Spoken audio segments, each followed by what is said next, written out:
Mr. Bay for the IND Group. Well, it seems that there are deaf ears, that people seem to be both present and absent. This expression is made for you, Mrs. von der Leyen. The state of the European Union is a terrible one at this moment. Every single day, its powerlessness seems more and more flagrant. The EU, well, let's be aware of it, is just a source of sarcasm on the world stage.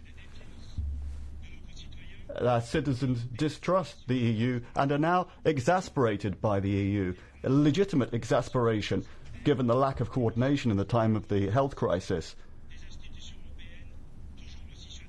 Well, at the same time as the European institutions express self-satisfaction.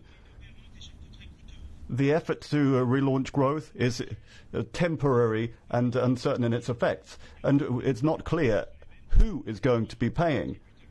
Of course, it's going to be the net contributor countries that will end up paying, who are going to be paying in much more than they ever receive.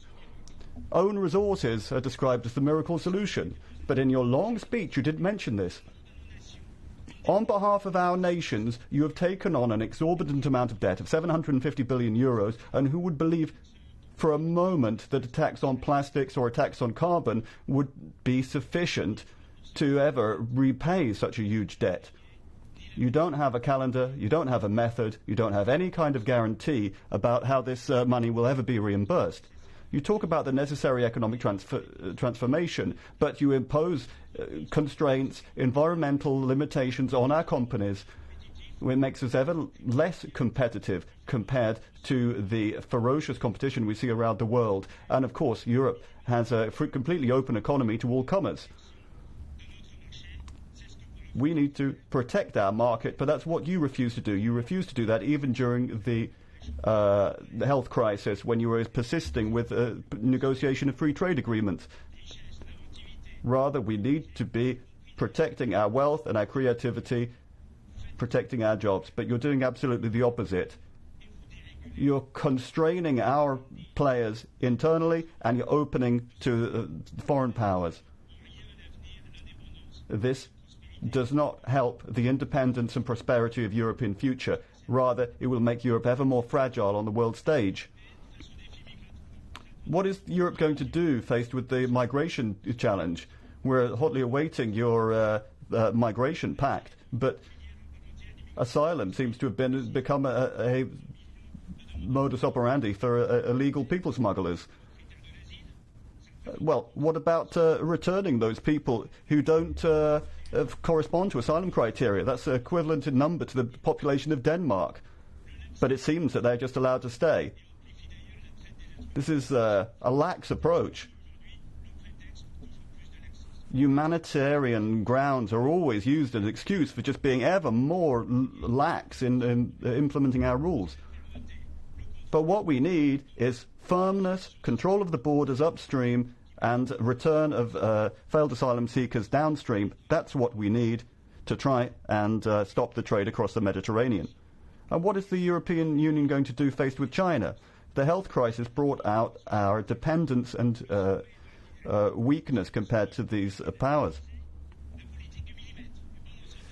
Merkel has got millimeter approaches as our approach of the small steps, but China is striding forward.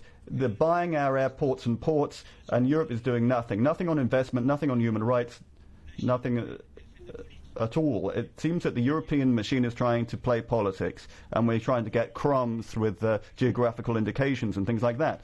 What about Turkey? Turkey is illegally occupying Cyprus. It's carrying out drilling around Greek coast. It's transforming Hagia Sophia into a mosque. It's